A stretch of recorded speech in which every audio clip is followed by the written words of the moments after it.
Hey, shall I take it from here then? Actually, I will get started. Hello, everyone. My name is Michel. Thank you very much for joining us today. Nutrition is critical to managing Parkinson's symptoms and trying to slow down progression of our condition. We are therefore privileged to be able to listen to Dr. Matthew Phillips, who will be talking to us tonight about fasting and dietary strategies as therapies in Parkinson's disease. Matt is a clinical and research neurologist at Waikato Hospital in New Zealand, and his passion is to explore metabolic strategies, particularly fasting and ketogenic diets that may benefit people with neurological disorders. He's a world leader in this area. Before we start, I'd like to remind everyone that this session is for information and education purposes only. So if you are seeking medical advice, diagnosis, or treatment, this is not the right place. You should really consult a medical professional.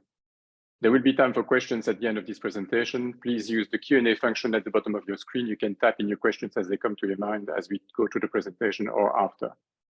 For those of you who don't know us yet, No Silver Bullet is a Parkinson support group managed by Mark Lambert and myself. We are not doctors, but we aim to help you to become well-informed generalists in your condition and to make informed choices on how to adapt your lifestyle to slow down disease progression. To that effect, we are organizing Zoom sessions like today's with researchers and PD specialists to update you on the latest advances in science, medicine, nutrition, exercise, and wellness. As you know, we post the recordings of our sessions on YouTube and on Spotify, and we also recently started posting those short videos on TikTok and Instagram every couple of days. So this is brand new, it's been like a few weeks only. I invite you to subscribe to those channels so that you are informed when we post new content. The details are available in the chat section at the bottom of your screen. But let's come back to today's topic and to Matt, who will be talking to us about fasting and dietary strategies as therapies in Parkinson's disease. Matt, the stage is yours. Thank you, Michelle, and thank you both for inviting me for this. So I'll just share my screen here.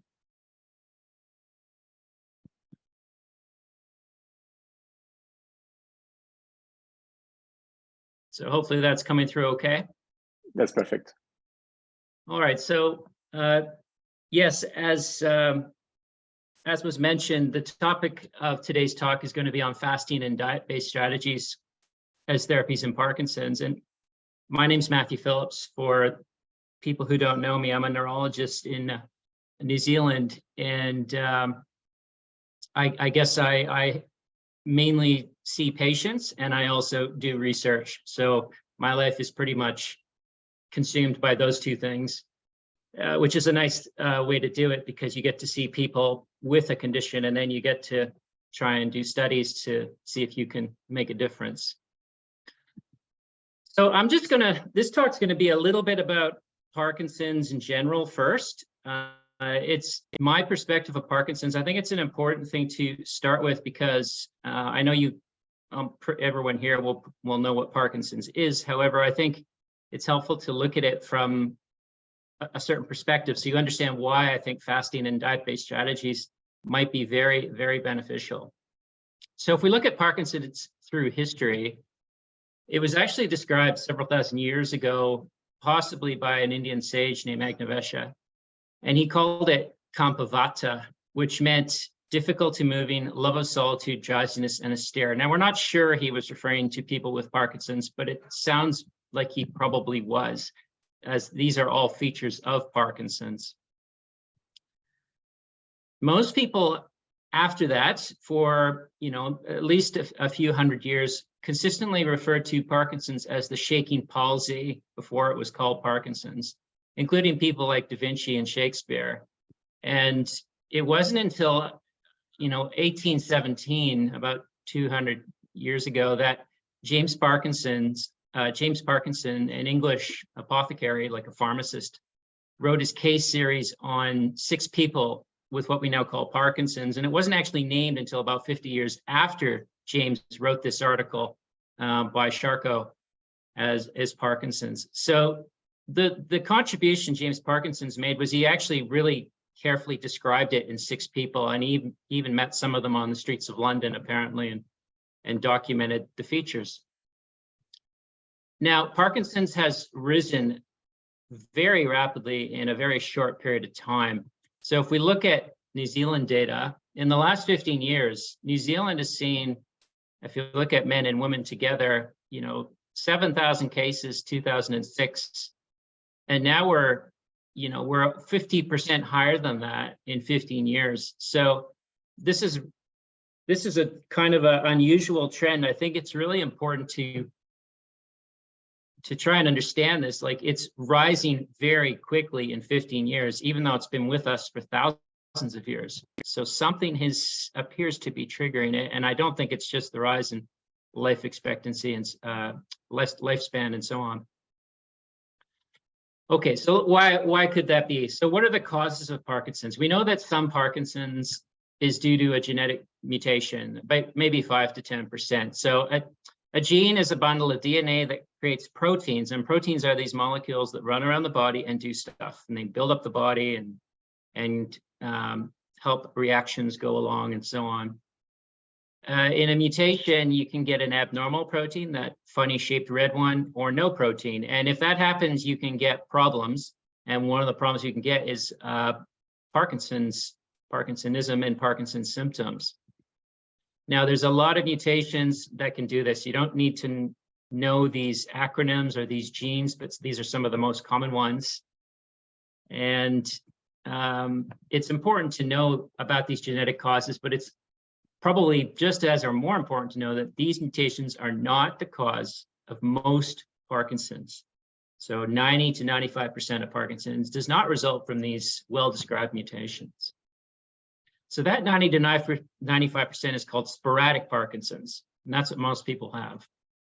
And what are the causes of that? Well, we're not sure. However, there are some risk factors. So the vast majority of Parkinson's is sporadic, and 2 risk factors actually stand out. People have done very large meta-analyses on these. And the first one that stands out is the pesticides and herbicides. People exposed to these chemicals have, sort of a 60% more greater likelihood of developing Parkinson's at some point in the future. Now, remember, 60% sounds huge, but if 1% of the population, say, gets Parkinson's and increases, if you have a 60% increased chance, if you have a 1% chance of developing Parkinson's in total over your life, it's a 1.6% chance if you've been exposed to pesticides, herbicides. So it's an increase, but it's not a tremendous one, okay? So with these numbers, these funny statistics that numbers people throw at you, you got to always think of the perspective and put them into the proper frame of reference before because otherwise things can sound terribly distorted. So it's definitely a risk factor, but bear that in mind. 60% is a big increase, but it's not like huge, 200 or 300%. Now, interestingly, this could explain part of the rapid rise in Parkinson's in the last 15 years, because we've only had widespread use of these pesticides and herbicides since maybe the 1940s and 50s. And of course, Parkinson's develops around age 62. So people, this could explain some of that rise in Parkinson's, no question. But I don't think it can account for all of it. I mean, that's a huge increase in Parkinson's in the last 15 years. The second risk factor is head trauma. So people with a history of head trauma with concussion are 50% more likely to develop Parkinson's. So this is the boxers and the people who play American rules football and so on. And interestingly, this could explain a little bit of it. I don't think it explains most of it, because most people don't actually do combat sports. But it's interesting to notice that, things like boxing gloves only came out in the last century or so. And, before boxing gloves came out, boxing was not so hard on the brain, because the knuckles and the hands would break far before the brain got any real damage. But now with boxing gloves, a person can be hit, 100 times, and the gloves will protect the hands. However, the brain will take, 100 hits. And the boxing, what I'm trying to say is boxing, now that it's not bare knuckle anymore, it's done a disservice to the brain, because now the head actually takes more trauma than it used to. Okay, so those are some risk factors. Now, this is where, this is what I think, it's partly speculation, but there is a lot of anecdotal data to back this up. The greatest risk factors are none of the things I've just described. And this may be a bit of surprise to some people. If you know what I usually talk about, probably not. 2 risk factors can't be studied, because pretty much everyone shares these 2 risk factors, right? You can't look at 2 different populations one that has these risk factors and one that doesn't, because basically everyone has these 2 risk factors, almost. The first is eating many times throughout the day. Most people eat 5 to 6 meals a day, and many people eat more than that. And in fact, many diet experts recommend this, and some diet experts even recommend you go to a meal every 2 or 3 hours a day. So multiple meals throughout the day is something that almost everyone does in the West. And that's very hard to study because we don't have a population that eats, say, 1 meal a day consistently. There are a few small ones throughout the world, but in general, it's very hard to study. And the second risk factor is diets high in processed carbohydrates. Most people eat a standard diet of about 35% fat, 50% protein, 50% carbs. Now, even if you don't eat the hamburgers and fries routinely, as shown in the picture, if you eat like what most people think of as an organic or healthy diet, it's still going to be about, around that fat ratio, around that carbohydrate ratio, and around that protein ratio. So it's not so much the, organic quality of the food. I have no doubt that organic is better than non-organic on the balance, but again, it's perspective. The ratio here is what's important. This 35, 15, 50% ratio. Most people eat that. And this is, and I'm going to be very honest and straightforward here. This is an abomination. Okay. The current dietary lifestyle is an abomination. It doesn't matter if you're in the States or France or Poland or New Zealand. There are differences depending on, which country you're in, but in general, most people eat something like this, and it is not how we evolved for 2 to 3 million years as human beings. So this is only it's really changed in the last few hundred years, and it's only really changed in the last 50 years or so, and I'll show you how. What I want to try and help you understand is that this is an abnormal eating pattern, this many meals a day, high processed carbs, and it's a super huge change from what we evolved with. So what is Parkinson's? Parkinson's, we have to go back to what is Parkinson's now to see why I'm stating that, because that is a strong statement, and I recognize that. So Parkinson's is generally seen, even by many experts, although they know it's not, but they still talk about it like it is, as a focal neurodegenerative disorder. So what that means is it's mainly one part of the body that's the problem, and it's neurodegeneration that's the problem, this sort of withering off of neurons. So we keep focusing on this little red structure in the brainstem called the substantia nigra, because when those neurons start to wither and neurodegenerate, then you get certain problems in Parkinson's that are well described, such as the tremor. And we also focus on, in those neurons, these things called Lewy bodies that are in the neurons, these sort of abnormal protein deposits, because they kind of stand out under a microscope. So this is what we actually focus on, and this is where actually most of the research and the trials that trying to improve Parkinson's are focusing on, is these 2 things. Now, these problems do lead to, this part of the brain, when it's affected, leads to these sort of classic or cardinal motor symptoms: the tremor, the rigidity or stiffness, the bradykinesia, which is not necessarily slowness. It's more like when you do, if you see a neurologist, when they ask you to do this test, it's where you're tapping your finger or stomping your foot. They're looking at whether you have a reduction in the amplitude of the motion as you keep doing it. That's bradykinesia. So things get smaller as you do them more. And the fourth one is this sort of postural instability. So problems with walking, that generally appears a little bit later on in the course of Parkinson's disease. So these are the problems that a lot of these motor symptoms in no small part arise from the neurodegeneration in these structures, but in this little structure. But there's much more to Parkinson's than the substantia nigra and the Lewy bodies. Now, non-motor symptoms actually dominate this disorder, and I'm convinced, I've seen enough patients now, that most people with Parkinson's don't actually understand this to a strong degree either, that just how dominant the non-motor symptoms are. Most people focus on the tremor or the stiffness. Yes, those are big problems. It's very hard to see, though, that there are bigger problems that are maybe more difficult to recognize because they're more insidious, but actually they affect your quality of life a lot more. This is not everyone. Some people do have motor dominant Parkinson's. They're excluded, but most people have non-motor dominant Parkinson's. Now, the first one is gut dysfunction. This is probably more common than the tremor. Okay, about 75% of people with Parkinson's get that tremor, but 25% don't. And about 80 to 90% get some kind of gut dysfunction, so more. And that takes the form of constipation or bloating, and that often appears years or even decades before the motor symptoms appear.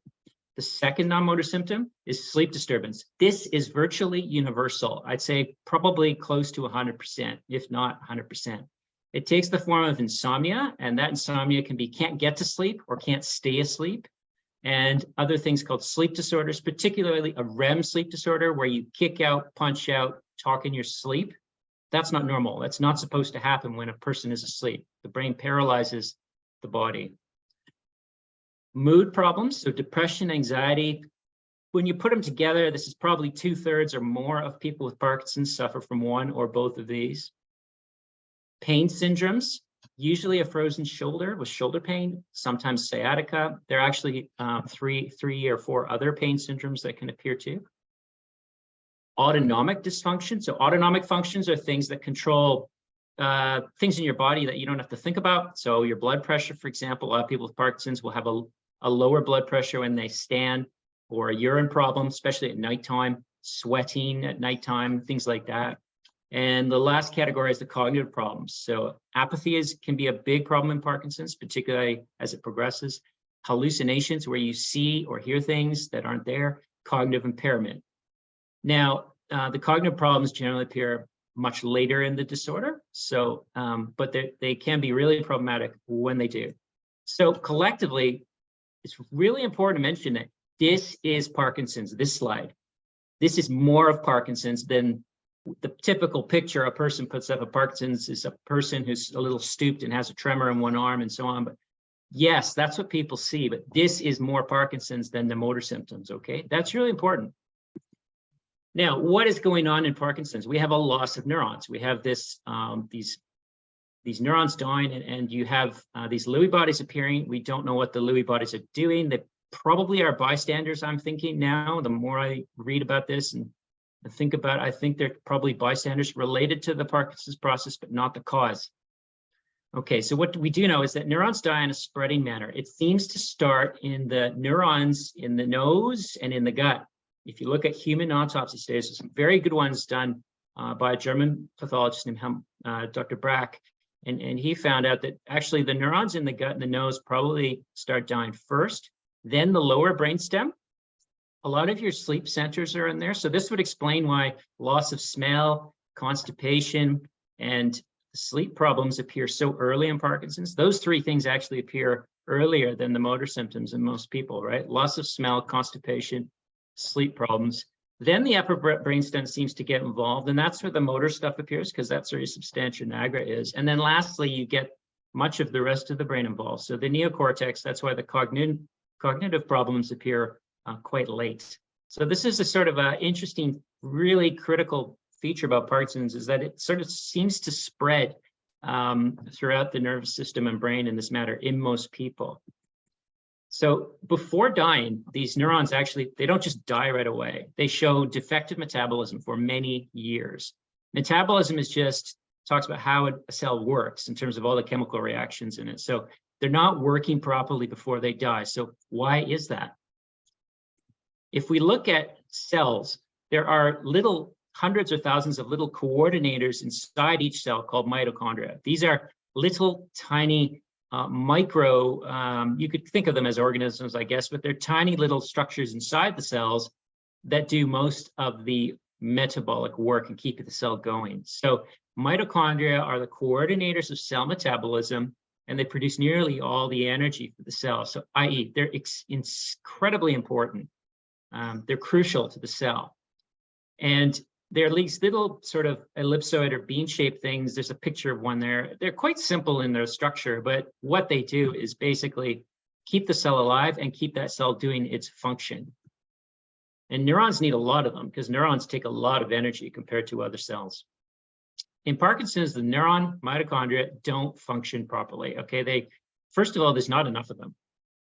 Second of all, they have funny shapes and sizes. There's, some of them are too round, some of them are too long and skinny.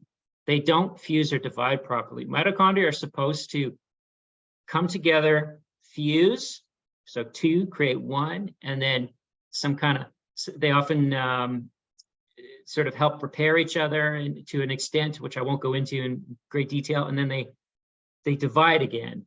And this constant process of merging together and splitting up allows the mitochondria pool to remain healthy.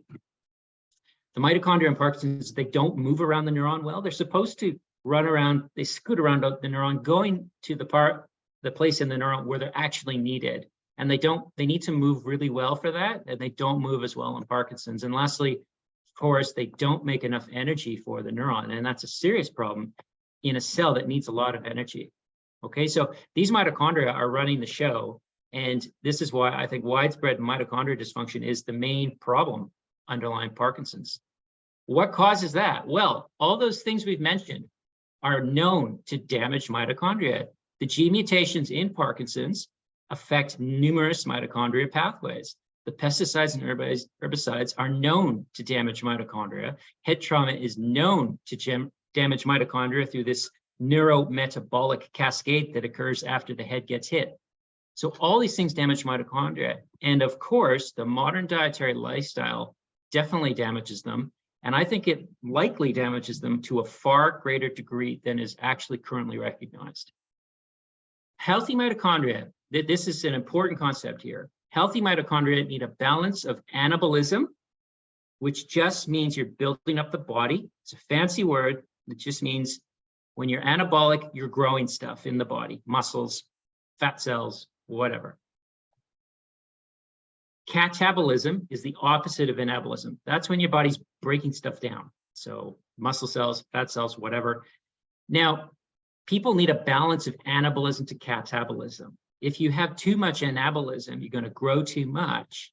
If you have too much catabolism, you're going to waste away. The problem is most people are out of balance now in favoring anabolism, okay? Because when you're catabolic, that's super crucial. When you are breaking stuff down, you actually are, that's the stage of metabolism where your body is restoring the mitochondria. They're able to stop focusing on growth and focus on regeneration. This is so crucial because we have lost this. And the reason we've lost it is because of the multiple daily meals and snacks, mainly. So anabolism, this little picture just shows you got smaller units plus energy come together to create a bigger unit, a molecule. Don't worry if you can't read the words. And catabolism is the opposite of that process. So when you have breaking down of a bigger unit, a molecule, and catabolism, you create smaller units and a lot of energy. So catabolism is really important for creating energy when you need it. Anabolism is really important for building stuff up and conserving energy when you need it. But the modern dietary lifestyle is all about excess anabolism, okay? That's why I think it's an abomination. Not so much because it's not organic or not so much because it's not this or that. Many people will focus, oh, it's not enough vegetables, or oh, it's too many vegetables, or oh, it's too many, all these things. Look at the big picture. The problem with the modern dietary lifestyle is it makes us grow too much. That's great if you're a kid. It's not good if you're an adult because adults grow widthwise, and that's not good. The excess anabolism.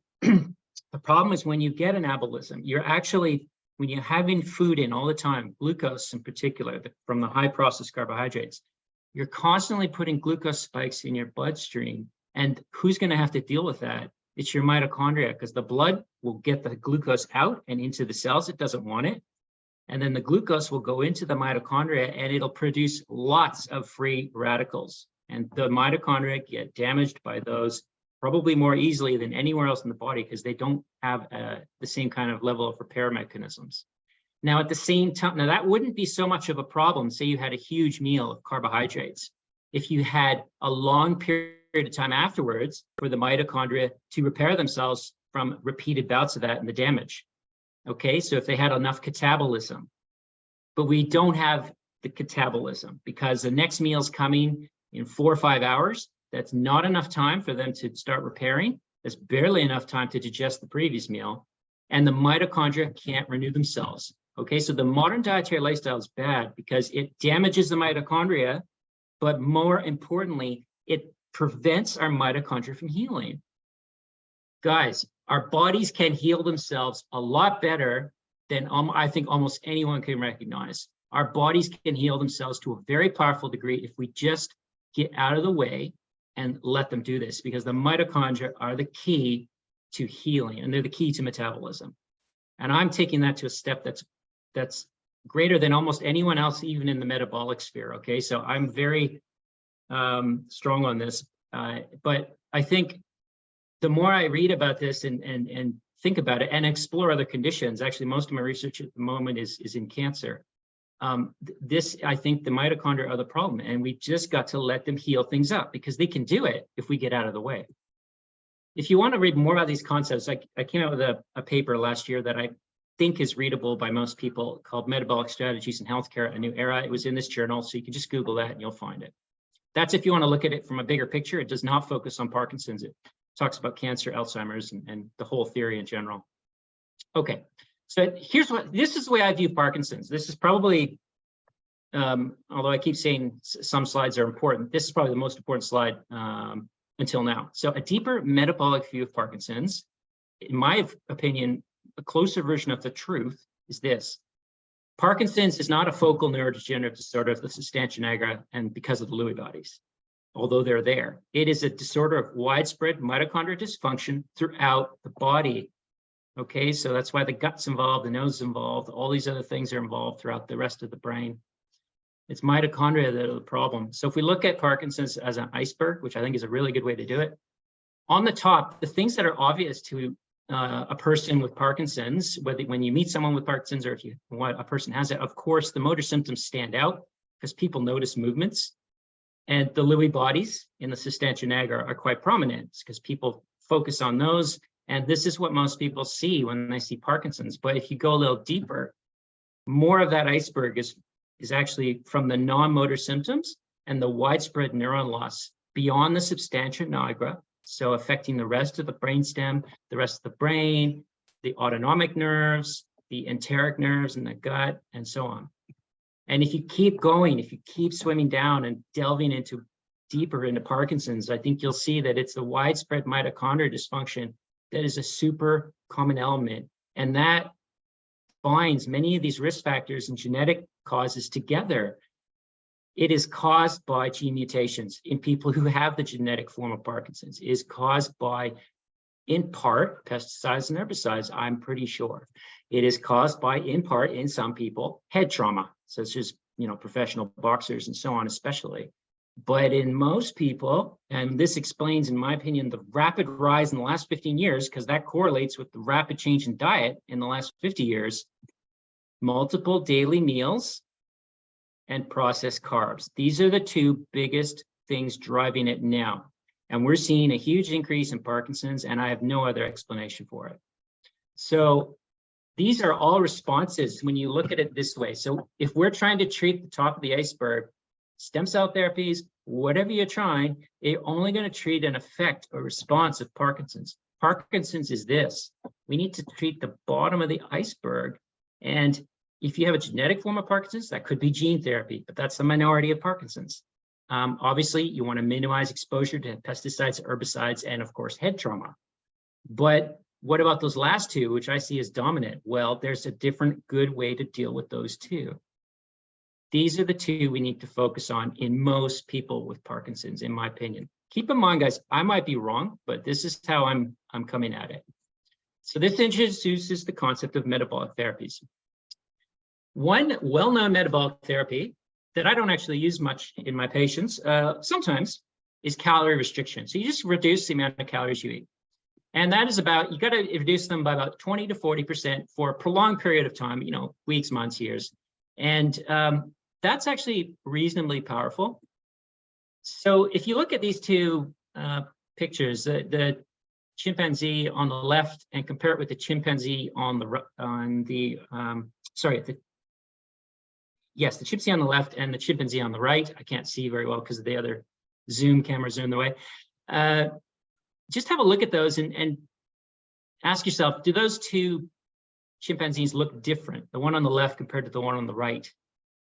And I think if you look at it, you'll probably say the one on the right looks a lot healthier and probably a lot younger. He's got a better luster to his fur. He's probably got more fur, and he seems to have just more strength and vigor in general. Now, these guys are actually exactly the same age. And the only difference between them is that the right one has been calorie restricted for life, and the left one was allowed to eat whatever he wanted, whenever he wanted. So he wasn't force-fed. He was just allowed to eat whatever he wanted, whenever he wanted, ad libitum. The guy on the right lives longer, and the guy on the right gets less cancer and other benefits. Now, they didn't look at Parkinson's in this particular study. You know, I don't know, Parkinson's in chimpanzees. I'm not, I think that would be very difficult, perhaps impossible to look at, but you get the point. That calorie restriction seems to be quite beneficial on a number of levels. Now, there are other metabolic therapies. The problem with calorie restriction is it's quite hard to maintain a calorie restriction in someone for a long time. The body kind of fights it after a certain point. So I prefer using these other ones. I use these myself daily for 7 years now, religiously, I should say. So I have a lot of personal experience with them. And of course, I've implemented these in many adult patients with neurological disorders in the last few years too. So fasting regimens, ketogenic diet regimens, specific exercise protocols is also an interesting one. But I think the first two have more potential power than the exercise protocols. So I'm not going to get into that too much in the talk. I'm happy to talk about that in the questions if you want. So fasting. Why do I favor fasting? I favor fasting more than the ketogenic diet. I'm going to say it straight up. A lot of people think that I'm a strong supporter of the keto diet. Yes, I am indeed. However, I'm an ultra strong supporter of fasting. Fasting is by far the most important. It's Batman compared to the keto diet, which is like Robin. Fasting is a voluntary abstinence from food and drink for specified periods of time, at least 12 hours. And what fasting does is it generates these things called ketones, which are energy molecules from body fat.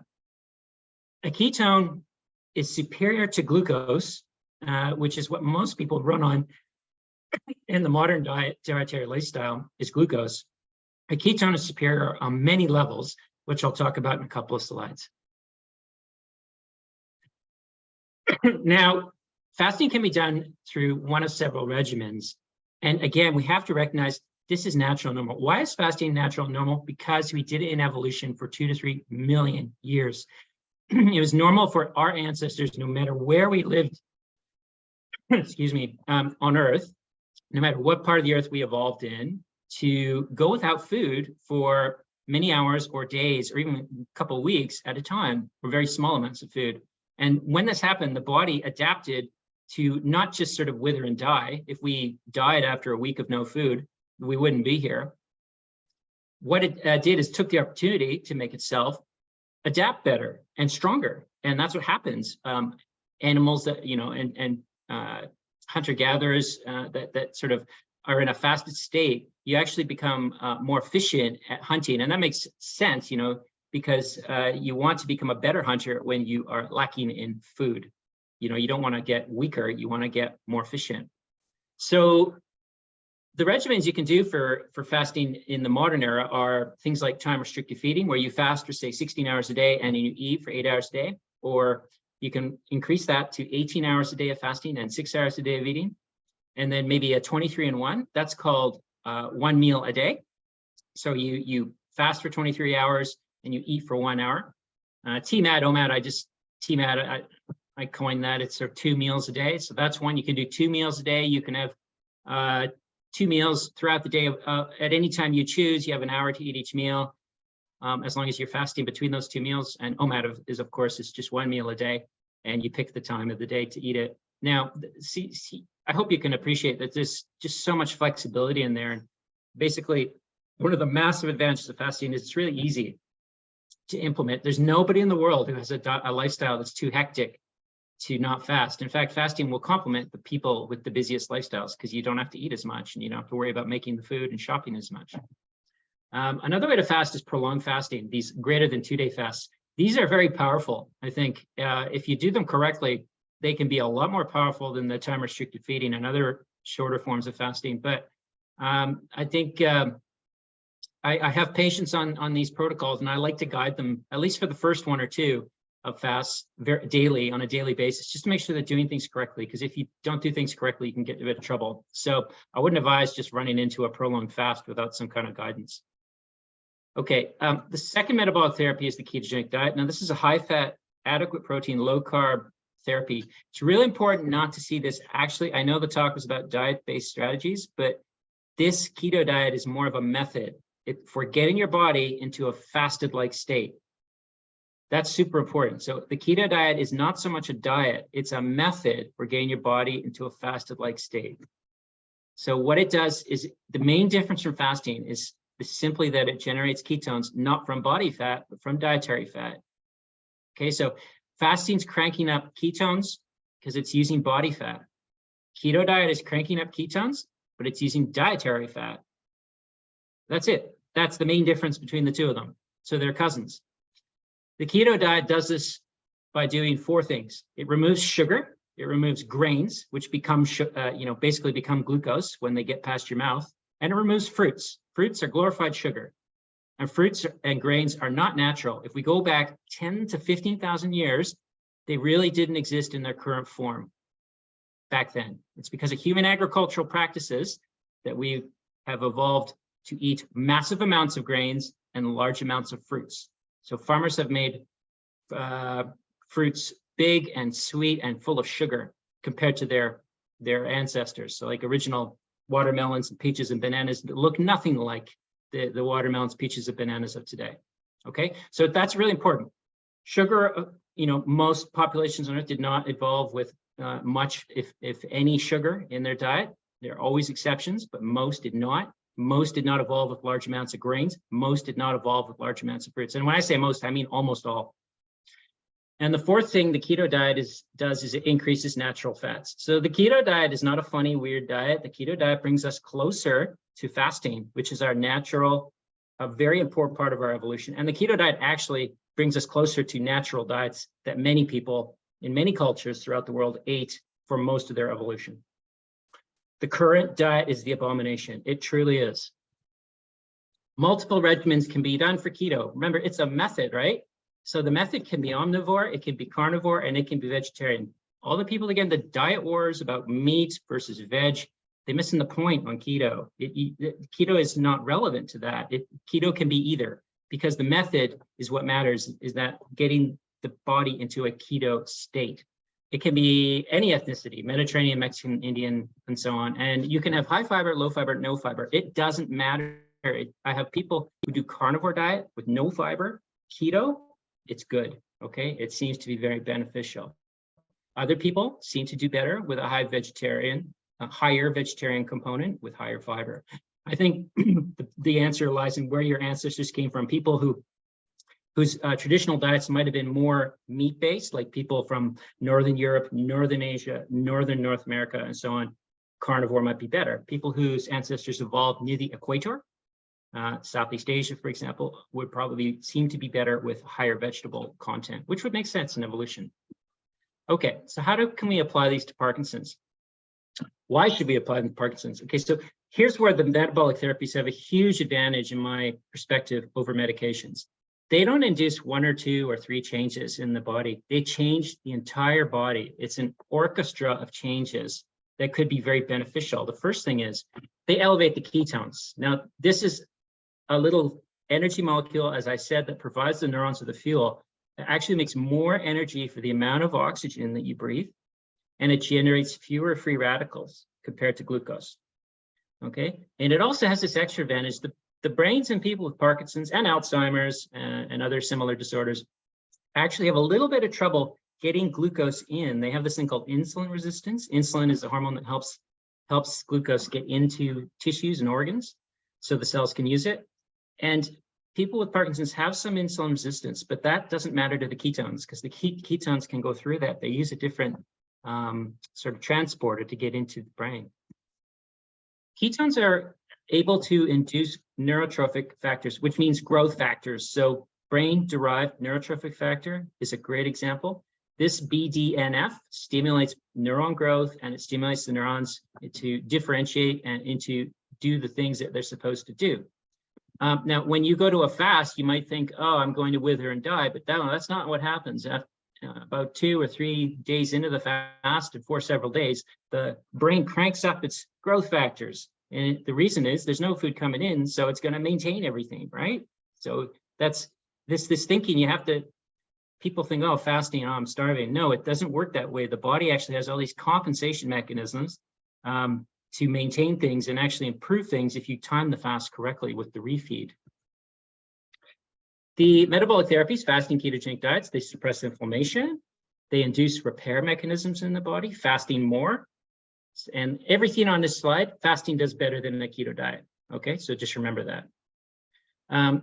They both induce these things called epigenetic changes. Epigenetics just means, you've got these genes inside you, this genetic code. It can't change. You've got it for life, but you can change how the code is expressed. So the body can turn on or turn off certain genes. And with these fasting ketogenic diet therapies, it seems that a lot of genes that would be favorable in Parkinson's get turned on or upregulated, and some that may not be favorable get turned down or turned off. So a simple way of explaining it. It's quite a complex field, as you might imagine. The most important benefit of these things, though, again, coming from my perspective, is that they restore the mitochondria. So especially when you go on a longer fast, you're decreasing oxidative stress on the mitochondria, reducing damage. You're encouraging mitohormesis. Mitohormesis is a concept of exposing something to little stress makes them kind of weak in the short term, but strong in the long term. So make no mistake, a fast, if you do a 3-day fast, you're stressing the body. You're not going to feel good on the first few. You may not. Okay, some people do actually feel better on the first ones, but some people don't, because it is a stress. You're trying to challenge your body by depriving it of nutrients.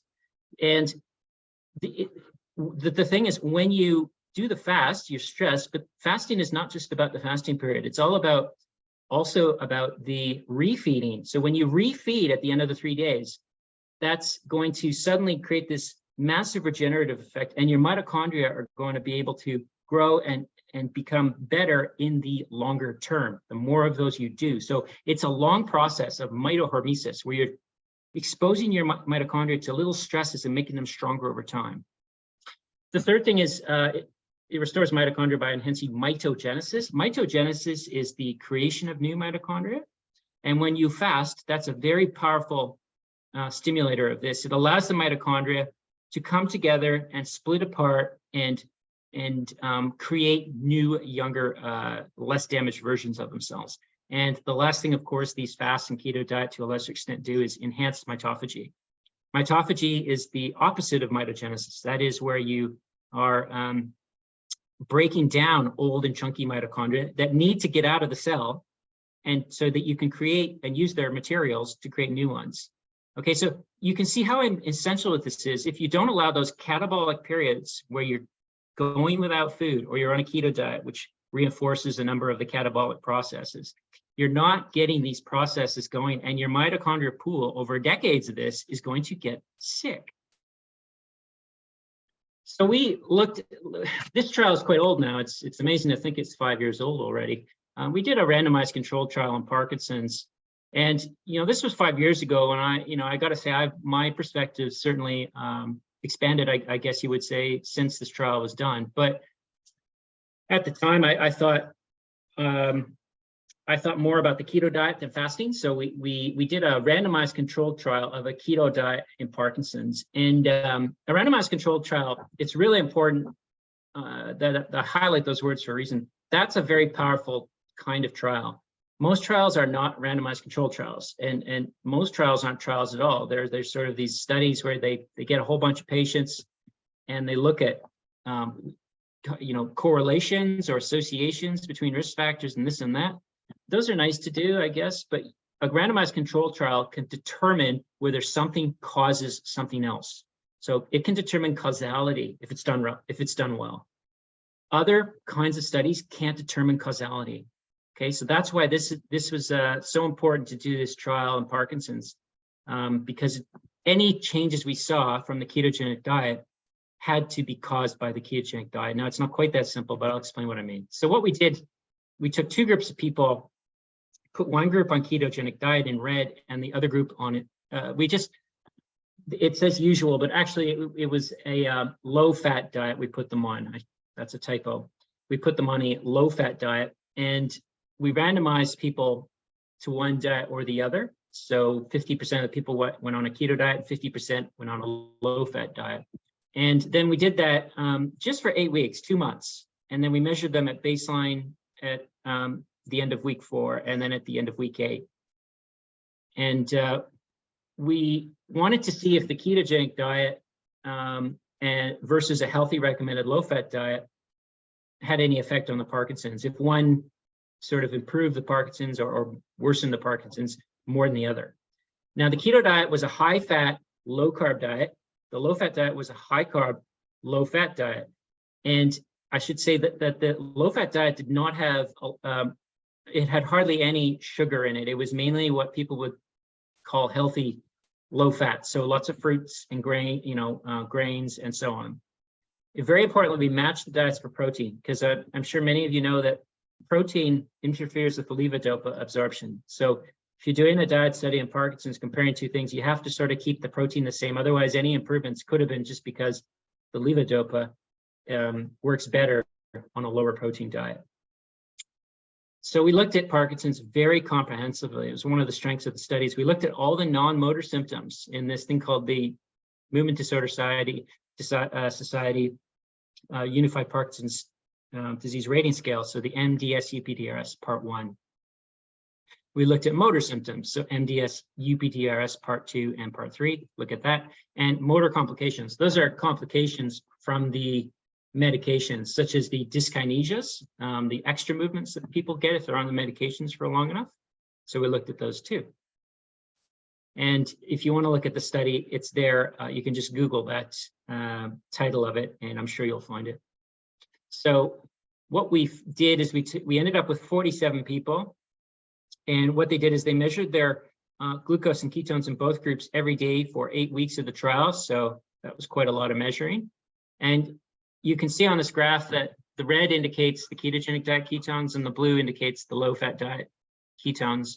And the red, of course, is much higher at about 1 to 1.5 throughout the 8 weeks of the trial, whereas the low-fat diet group has negligible ketones around 0. So that was just to make sure that we were doing things correctly. So 0.2 millimole per liter for the low-fat diet and 1.2 millimole per liter for the keto diet. Now that's a mild to moderate strength keto diet. You can get stronger than that. But even at this mild to moderate level, the ketones in those people were supplying maybe 15 to 20% of their whole brain metabolism.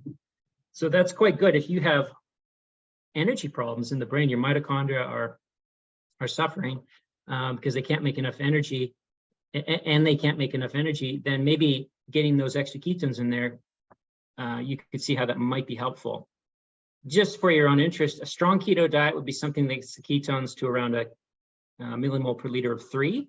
And the prolonged fasts are really powerful. They can keep the ketones around 4, 5, 6, 7 after 3 or 4 days of fasting. So that's why they can be so much more powerful.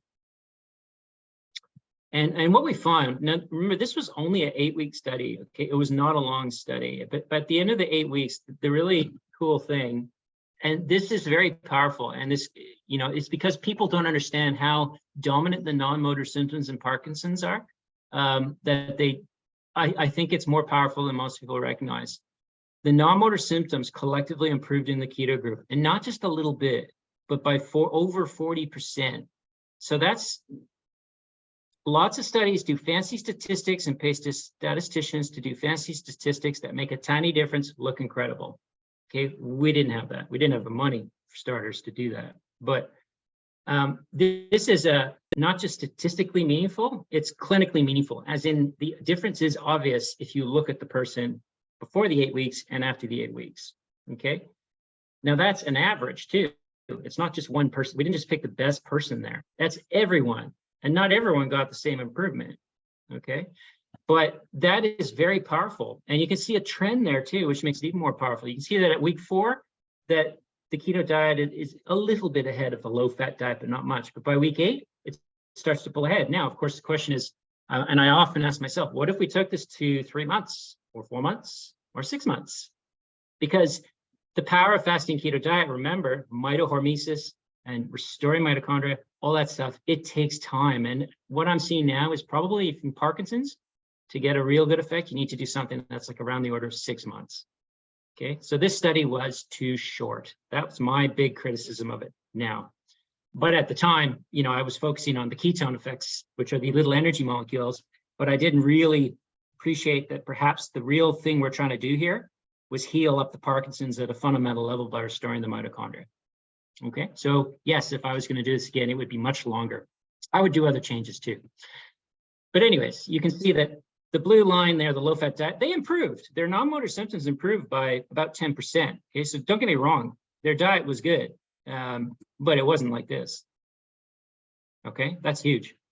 Now, the most improved non-motor symptoms in the keto diet were, interestingly, the ones that don't respond that well to levodopa. Now, some of the non-motor symptoms do respond to levodopa, okay, but many of them don't, and they're hard to deal with. So the urinary dysfunction is a classic example. That improved the most on the keto diet. So less going to the toilet throughout the night, less problems with the bladder throughout the day. Pain was the second most common one that improved. Fatigue, that's a big one in Parkinson's, this constant fatigue that gets people throughout the day. And daytime sleepiness also improved, and cognitive impairment. So these things, in general, the levodopa doesn't help too much with. And that's really important, because what it means is we could combine these with the levodopa, which is an excellent medication, by the way, although it has problems in the long term for some people, many people. You can combine these things and maybe you can get a real great benefit by doing that. Now, we did look at motor symptoms, and we didn't emphasize it in the paper, but they did improve. The problem is they improved in both groups by about 20 to 25%. So both diets help the motor symptoms, the tremor, the rigidity, and everything, and the motor complications. The complications also improved by about that same number in both groups. In fact, the keto diet almost improved the complications to a statistically greater degree than the low-fat diet, but it didn't quite get there.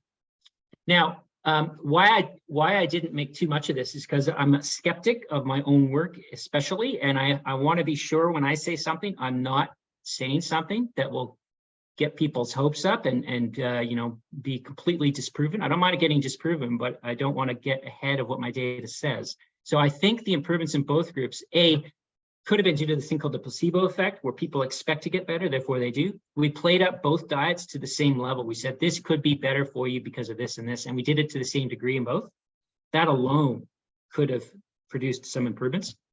But I think the main thing was both diets were actually better than what most people in the study were eating beforehand. For example, even in the low-fat diet, there was no beer, okay? There was no ice cream, there were no sugar treats, and of course, there were none of those things in the keto diet. So by removing the processed, the highly processed sugar things in both groups, that probably had a very nice effect on both groups. So for whatever reason, they both improved. Now, if we'd taken the study longer, would we have seen the keto diet pull ahead in the motor symptoms? I don't know. It's tempting to say maybe, well, I'll say maybe, but we didn't take it long enough, so I can't say. Conclusions. Parkinson's has existed for thousands of years, but for some reason it's increasing at a rapid pace in the last few decades. That is very important, and I think it's important to try and find out why. I think the most likely culprit, the biggest thing that's changed in our lifestyle in the last 50 to 100 years is not exercise. It's not, many of these other things that are implicated.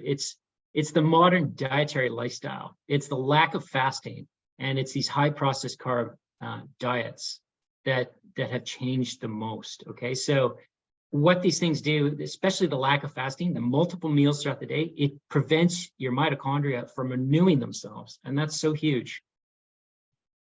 A deeper metabolic view of Parkinson's perceives it as a disorder of not just degeneration in the substantia nigra. It's widespread mitochondrial dysfunction throughout the whole body. And if that's the case, then we need therapies that treat the whole body and induce an orchestra of favorable changes that aim to restore the mitochondria everywhere. And a keto diet does seem beneficial, but remember, that's really the only randomized trial still, the one we did 5 years ago in Parkinson's, of a keto diet. And we absolutely need further trials. We need bigger trials, yes, but more importantly, longer trials, and perhaps the incorporation of fasting. All right, so I'm happy to answer questions now about that, because you're probably a bit tired. Matt, thank you very, very much for an amazing presentation. Yes, indeed, we have already 23 questions that have come through the Q&A. Can I please ask you to stop sharing your screen so we can see each other again? Yes. Thank you very much. Thank you for an amazing presentation. Would you rather go through the questions yourself, or you want me to take you through them as you wish? The first one. Yeah. I'll just take, if you can pick the questions you want, and then I'll answer them. And then okay. Let's just start with the well, actually, the first one is a point that was mentioned earlier when you were talking about the symptoms of Parkinson's. You mentioned sciatica, and someone is asking whether, do you mean by that musculoskeletal pain? Because okay. Is that what you're? No, the frozen shoulder is more musculoskeletal. The sciatica is classically, it's a shock-like sensation that typically runs down one of the legs, like a electric sensation. So it's usually due to a slipped disc, actually, a nerve kind of pain. In Parkinson's, though, you can get the sciatica without the slipped disc. And so that's why people with Parkinson's get this. And then the doctors will do spine scans and say, oh, there's maybe not much of a slipped disc at all, and I don't know why this pain is there. It's the Parkinson's itself. So no, it's not musculoskeletal, it's more neurogenic. I understand. A question from Stephanie, who is basically asking whether fasting and keto are successful with women who still have cycles, and do women need to consider their cycle when fasting? Yeah, that's a good question. Now, of course, most women who have Parkinson's are past their cycles, so it's not something that one has to worry about. But yes, some men and women do get Parkinson's earlier on, 30s and 40s. So the thing about the cycles, it alters hormonal states throughout the body, and that could impact the fasting and the keto diet to an extent. I don't think it would impact them to a huge extent. I don't think I'd have to probably do a whole different talk to get into that one in a deep way, but I think they'll still be beneficial.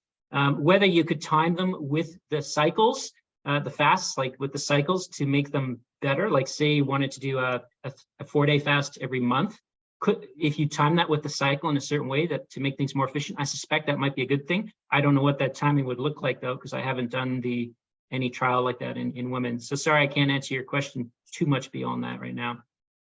No problem. Thank you, Matt. Audrey is asking if you can fast if you have a low or very low BMI. Yes, good question. You can, but I don't think it's as beneficial.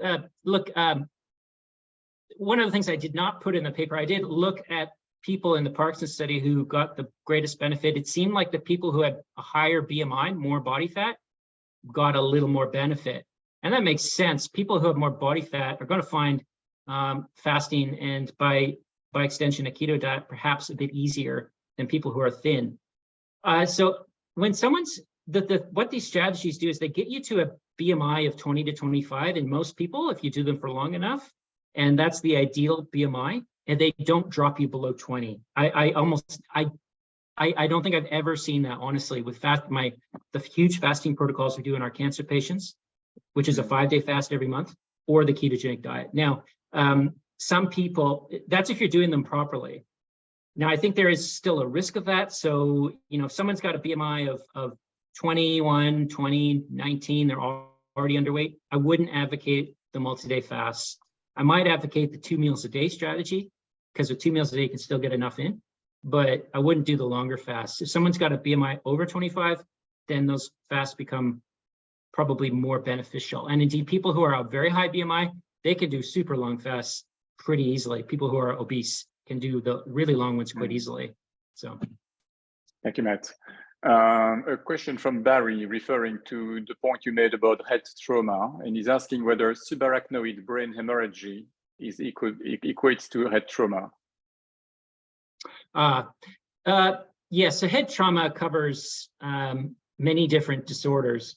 So it can cause, it can result in degeneration-like processes such as Parkinsonism, but it can also produce bleeds. So there's different kinds of bleeds: epidural bleeds, subdural bleeds, subarachnoid bleeds in the brain, and it can cause those too. But that is a different thing to Parkinson's. So a subarachnoid bleed, you'd get usually a very bad headache, maybe some vomiting, and you might lose consciousness over a few minutes or hours. So that's different. The thing about Parkinson's and head trauma is any head trauma that's caused any kind of concussion symptoms in the past, that increases the risk of Parkinson's. Now, that could have caused subarachnoid bleed as well, but it's not the subarachnoid bleed per se that increases the risk of Parkinson's. Thank you, Matt. Another question from Audrey, who is asking about the role of MCT and ketone esters. Yep, What is your good question. Yeah, so I did a lot of self-experimenting on MCT oils and artificial ketone esters. So MCT oils are these sort of medium chain fatty acids, medium MCT, medium chain triglycerides, what it stands for. And what that is basically a drinks of fat that the body's able to use these medium chain fatty acids very quickly and create tons of ketones because it's not good at storing these medium chain fatty acids. Whereas artificial ketone esters is simply a way of drinking ketones directly so you can get the ketones up. So they're both aimed at getting the ketones up. Now, a few years ago, I was more a fan of these things. That's why I tried them on myself like for months, and took the doses up till I got side effects to see how high I could take it. And, it was quite, I didn't like the side effects and the cost of it as well. And so I didn't put those in our studies. I never have, and I don't think I ever will because of those reasons. But the big thing is they increase the ketones, but they don't induce the orchestra of changes that I mentioned.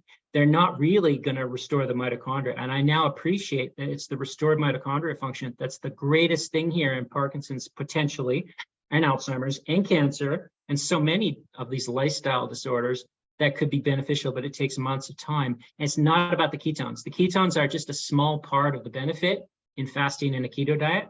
And we really got to think, why am I doing a fast or why am I doing a keto diet? Is it to lose weight? Well, no, that's a nice side effect. Is it to get my ketones up? Well, that's nice. But the main thing you do these things for is to enhance your mitochondria health. And the ketones are, the best thing about the ketones now is their use as a marker of the state. So another thing I wouldn't want to do is have people in my studies anyways doing MCT oil and ketone esters and artificially increasing the ketones. And then it might look like they're at a better fasted state or their ketogenic diet's better than it is. And so there's all these reasons I don't use them. I was considering them a few years ago and I decided against it. And I don't think I will. I'm not against them very strongly, but I think if healing the mitochondria is the goal, they're not going to do that. Yes. Thank you, Matt. Teresa is asking us whether I guess I know the answer to that, but I still have the question. Would you recommend to stop medication in favor of fasting? No, good question. And no, I wouldn't. So there are a few medications that are truly excellent in medicine, actually, but I would say levodopa is one of them. So levodopa is excellent because remember, levodopa was a miracle drug when it came out. If you've seen that movie with Robin Williams, Awakenings, it's a movie about, I think he was using levodopa in his patients and he was sort of awakening them. Levodopa is excellent. It has a lot of beneficial changes in Parkinson's, especially on the motor symptoms. It can improve quality of life for a number of years. The trouble is it doesn't heal the Parkinson's at its core, right? So it masks the symptoms really well, which can improve quality of life, but it doesn't heal up the disorder. So the disorder sort of continues on at its pace. And so the fasting keto are different. What they might do is make you a little worse at the start, okay? Because your body's trying to get used. If your body's had 60 years of 5 meals a day and high carbohydrate, and suddenly you're going 2 meals a day and high fat, it's going to be a big change, and your body will need weeks or months to adapt to that, right? again, that's why I was so kind of impressed that the 8 weeks of our study actually even showed any improvement, but it did. So I would say levodopa plus the fasting keto is the way to go. And the thing about levodopa, it's going to get weaker and worse as the years go by. Fasting keto, in theory, are going to get better and you're going to get stronger as the years go by, right? But not at the start. So you can't try a keto diet or fasting protocol for 1 month and say, oh, I'm no better, it's no good. It doesn't work like that. It's a commitment. And the commitment arises from recognizing, first and foremost, that the current dietary lifestyle is absolutely abnormal. Although most people in the world, many experts included, think it's normal. It's not normal. So good question. Thank you. Bob is asking us how you would recommend replacing carb loading for exercise performance. Yeah. Well, yeah. Exercise is interesting one. Exercise is a good thing to a point. People who exercise the most, such as ultra athletes, they get more heart attacks, more high blood pressure problems, more kidney problems, many other organs, more problems than people who hardly do a lick of exercise. So exercise is this thing where it's beneficial to a point and then it becomes harmful. And the thing about exercise is when you do the exercise, you're hurting your body. Okay, you're tearing up muscle, you're causing inflammation. It's the recovery period where you improve your body. And so most people exercise too much. And the current advice advises exercising too much, in my opinion. Now, carb loading, if you're carb loading, it means you're doing some fairly high intensity exercise, like really high. You don't need to carb load unless you're going for some kind of high level competition. So maybe you're doing really long runs, or you're doing powerlifting. Now, if you're doing that, then the goal is the competition. So you might need to carb load for that. Okay, so for high level, particularly burst strength, like sprints and lifting huge weights, like massive weights, you will need to carb load. You're not going to get that strength with the keto diet and the fasting protocols. Some people still use, a lot of people still use them, but for those things, I think you need the carbs. But that's a goal of some kind of winning a competition. Okay, that's a fitness related goal. The goal here, what I'm talking about, is health. If you want to improve your health, carb loading is not the way. It's not going to help your health. It's going to be detrimental to your health in the long run. Okay, and this mirrors a very important thing. A lot of people say fitness and health are the same thing. They're not the same thing. They're correlated to a point. Fitness, though, is the ability to run faster, lift big things, or do something really well. Health is optimized mitochondrial function, and carb loading is not going to optimize mitochondrial function, I don't think. So there's no role for carb loading if you are, unless you're doing this high performance exercise and you have a goal that's like, I want to win this race or lift this weight, and that's fine, that's your goal. But if your goal is to improve the Parkinson's, don't carb load at all. You don't need carb loading for a lot of exercises, particularly high intensity exercises with body weight and things like that, which are far better for your health than these these huge long distance running events and lifting massive amounts of weight that people would never have had to lift in evolution. So I hope that answers your question. I'm really trying not to be judgmental about these things. I'm not against carb loading. If you want to win a race, go carb load. But if you want health, that's not the way. And so it all depends on your goals. Thank you, Matt. That's very clear. I would like to say to our audience that we have answered almost 10 questions so far, and I see we have 41 open questions. So being realistic, we will not be able to answer them all. I would suggest perhaps that you stop answering questions. I'm so sorry, I will not be able to ask all questions, and Matt, with the best will in the world, will not be able to spend the next half a day. I'm sure you do have medical appointments at some point in the day. So a question from Malcolm. Malcolm Ferris is asking us, he basically says, if someone wants to practice a 2-day fast, how many days should you eat in a ratio to not eating? How many days should you? So if you want to go for a 2-day fast, yeah, how many days should you have as eating day as a ratio to non-eating day? I see.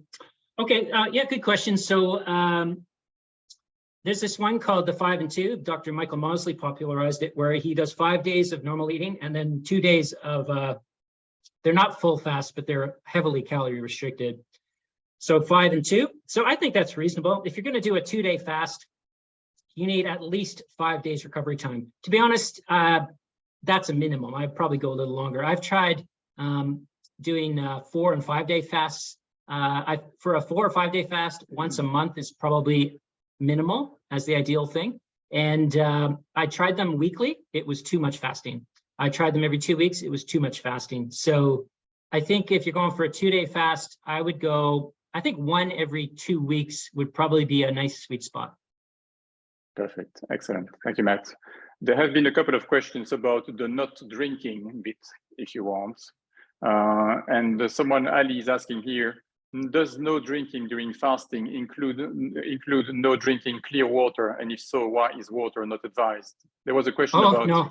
There was a question from someone else on the same theme saying like, we need to take pills at several times a day. We need to drink water with those pills. Yes, no, of course. So I didn't have time to talk extensively about the fasting protocols themselves, but no, you can fast different ways. So Ramadan fasting, which is practiced obviously throughout the Islamic world, involves nothing, no water, no food, but those are short fasts. It's dawn to dusk. The fasts that we use are water. You can do water only fasts, okay? Or what I actually use is water, tea, coffee. I allow tea, I allow coffee, and coffee black or with a little bit of full cream. Okay, same with the tea. So no sugar, no milk. So you need water, and you need, if you're doing a full day of fasting, 2 liters of water minimum, and you need 1 teaspoon salt minimum. Parkinson's, you might need a bit more because people with Parkinson's suffer from low blood pressure more than high blood pressure, okay? Without the water and salt, your blood pressure gets low, and then you feel fatigued, you feel lightheaded, you feel crappy. So you need those things. So absolutely, you need lots of water and lots of salt when you do the short fasts, but also the long ones. So if you're doing a 2-meal-a-day keto diet, for example, or 2 meals a day normal diet, whatever, you might be able to drop down the water intake to 1.5 liters in the day, but you're going to need all that water. And make sure you use a lot of salt on the food. Again, that's against conventional advice, but in Parkinson's, high salt is more important than low salt. Thank you, Matt. The question from Richelle, who basically said that you mentioned the simple carbs as the main perpetrator. And she's basically asking your view on whole grain carbs, and especially in light of positive benefits to the microbiome and SCFAs. Okay, so I'm not against carbs. I'm going to say that right now. Now, some populations in the world evolved with high carbs, such as Southeast Asia. But when you have high carbs, you must have low fat. So in the current day and age, high carbs is the main problem. That's why I favor the high fat, low carb keto diet. But it's more, the main problem with the standard diet is actually it's high fat and high carb, 35% fat, 50% carb. It's the combination that attacks the mitochondria. It's called a metabolic gridlock. That's the problem. So high carbs, low fat can also be pretty good. As we saw with the low fat diet, it's just not as good as high fat, low carb. And so multigrain, that's what we used in our low fat diet, right? It was a lot of multigrain and fruits and lots of quality carbs, lots of fiber. So if you have high carb, you must have high fiber. That means the good carbs that have tons of fiber in them. And so multigrain can be okay. The trouble is it's still, when it get digested, the fiber is going to generally stay in your gut, and that's going to go down to your microbiota, and they'll benefit from that. But you know, the rest of the carb that's digested ultimately still becomes glucose. It still becomes glucose. It doesn't create a huge spike as much as, say, honey would, or a chocolate bar would, or a big thing of chocolate milk would, but it's still there. And so it's to me, you're sort of making things a little bit better. Now, if you went high carb with very low fat, so like a really strong, say, pescatarian or plant-based diet with tons and tons of fiber, that could be good. Okay, I'm not against that. That would be a high carb, low fat diet. That's the anti-keto. That's not keto at all. But I think that could be good, just not as good as keto. Okay, so it's very important when people come out and say, "Oh, you know, keto is the best and nothing else is any good." No, just there's always a situation where maybe something that seems like the bad guy or the thing not to do is actually can be good. It's just that the standard Western diet, which has high carb and high fat, is not. I don't think that's good in almost any situation. So I favor high fat, low carb, the most high carb, low fat next, and your multigrain diet could be good. And lots of fiber, good for the microbiota. However, you know what? The microbiota is a thing that is we don't know what a good microbiota is for all that we talk about it. What we probably know is that greater diversity of bacteria and whatever in the gut is better than less diversity. Okay, and there's a few species that seem to be correlated with less Parkinson's and so on. But again, those are correlations, not causations. We don't know. And it appears that fasting is very good for the gut microbiota too.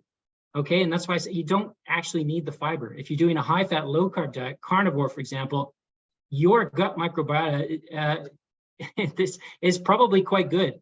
So the fiber is important when you've got a lot of carb coming in a high carb diet.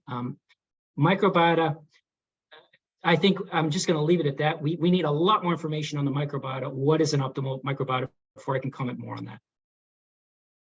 Thank you, Matt. I'm going to merge two questions in one. Trish is asking whether it is possible in much later life, i.e. the 70s or the 80s, to start the keto to benefit from it. And actually, Richelle was asking something a bit similar, whether there is a different impact depending on your age, your stage of PD, or your gender. Yeah, younger is probably better at like most things in life, but I think starting it at almost any age would be okay as long as you can do it. Like you don't have a lot of dementia, for example. It seems like younger is probably more beneficial. Higher body mass index is, you might get more benefits. And these two things make sense, right? Gender-wise, I can't really comment. It seems like it might be important, but I'm not sure. I'd have to look into it more. So I guess if I was older, 70s, and trying this, you might want to just try I always say to people, try the fasting first. So don't change your diet. Just go to 2 meals a day and no snacks and get used to that for a few months. And once you get used to that, then you can start going, maybe rather than going straight to keto, go low carb, and then you can go to keto. And if you go to like a place like dietdoctor.com, they have lots of wonderful low carb recipes, and they have lots of wonderful ketogenic diet recipes. So you could do low carb for a couple months and then go to keto, and just work your way in. And remember, you don't expect benefits in a few weeks. This is a life-changing thing, and you just got to take it really slow. And again, remember, as always, it's not proven yet because we haven't got the data to back it up. But I think it makes a lot of sense theoretically. So that's how I would approach it. Just go easier and don't go as hard. If you're like 40 years old and you have Parkinson's, maybe you want to just start straight into 1 or 2 meals a day and a keto diet, right? Thank you, Matt. Someone is asking if it's okay or helpful for people who have had DBS, deep brain surgery or stimulation, to do long fasts. Is there a compatibility issue? Or? Not to my knowledge, no. I think DBS, that would be okay. Again, the fasting is going to have actually a benefit right away in a lot of people because your levodopa is not going to have any protein interference. It's going to make your levodopa better if you're on that too. With DBS, it's a totally different thing they're doing up there in the brain. And really, I don't think the fasting is going to interfere with that in any way because it's quite a separate kind of mechanism. Thank you, Matt. Craig actually has quite a long question. He's a very sporty guy. He's basically entering in a marathon later in the year, and he has Parkinson's. And he's very, he gets a lot of opposing or conflicting information about what he should be doing. And I think this question is, should he add further a ketonic diet to what he's doing already now with fasting? Or how should he manage the requirements of preparing for a marathon with the ones of wanting to slow down progression and take care of his symptoms? Yeah, so again, I spoke earlier about why I don't, if your goal is health, I don't favor marathon running or the other ultra athlete level things. But if your goal is to, like, you enjoy doing it, the mental high and the winning of the comps, then that's a great reason in of itself. The best way to do it, I think there's so much conflicting information because there's different marathon runners and ultra athletes who get success with different strategies, right? So it's whatever works for you.